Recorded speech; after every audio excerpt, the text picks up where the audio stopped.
Sure. Good morning, Madam Chair and committee members. My name is Bridget Siljander.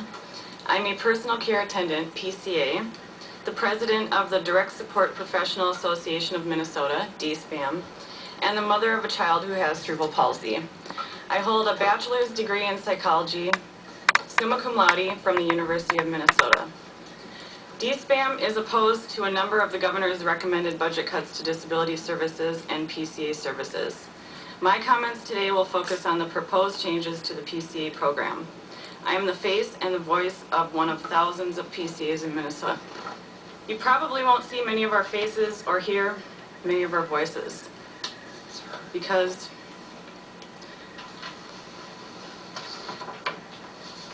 we are a marginalized and underrepresented workforce. Excuse me. DSPAM members believe that the PCA program can't afford cuts and PCAs can't afford reductions to their wages. As a PCA for over 10 years, I have barely survived on my wages while working numerous split shifts over the course of exhaustingly long workdays and spending hours daily in my car, driving between consumers sometimes up to 4 hours per day. Though I toiled and for a period of 2 years worked split shifts 7 days per week, I still needed subsidized housing, welfare benefits, trips to the food shelf, and Minnesota care for myself and my daughter. It was humiliating for someone who prides herself on her self-sufficiency. I don't like getting public assistance. In fact, I hate it. But I was forced to make up for the gap between my earnings and the basic cost of living. I recall many times when preparing food for a consumer that I wished I could afford groceries. I want you to know that I am proud of my work ethic and the standard of service that I provide. I am good at what I do, and through my advocacy, I am raising awareness that this work demands intelligence, talent, skill, and independence and problem-solving abilities. The governor's recommendation cuts more than $85 million in fee-for-service PCA services over 2 years, over the next biennium, rising to $75 million for 2012 and $81 million for 2013. These dollars will be removed from the economy. Since this industry is highly labor-intensive, many of these dollars will be taken out of the pockets of PCAs and other DSPs. People already struggling to pay for transportation, housing, food, utilities, and health care. People who put their dollars right back into their local communities. This seems contrary to efforts to stimulate the economy, empower individuals, and support each other.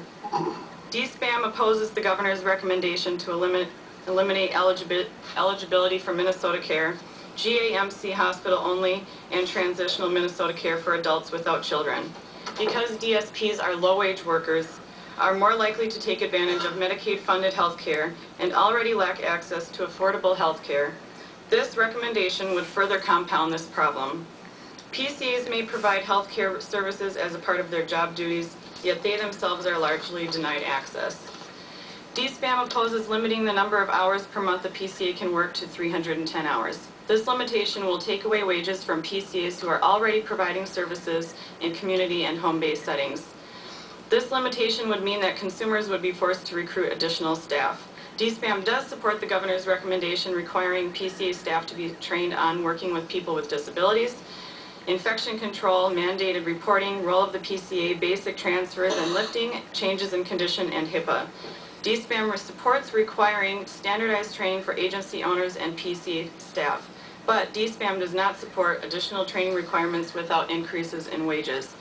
Requiring additional training could decrease competitiveness of PCA wages when a majority of DSPs do not earn a livable wage. The proposed budget changes to personal care assistant services will take money away from PCA wages, and this is an unacceptable solution to balancing the budget. Thank you for the privilege to offer my testimony. Thank you.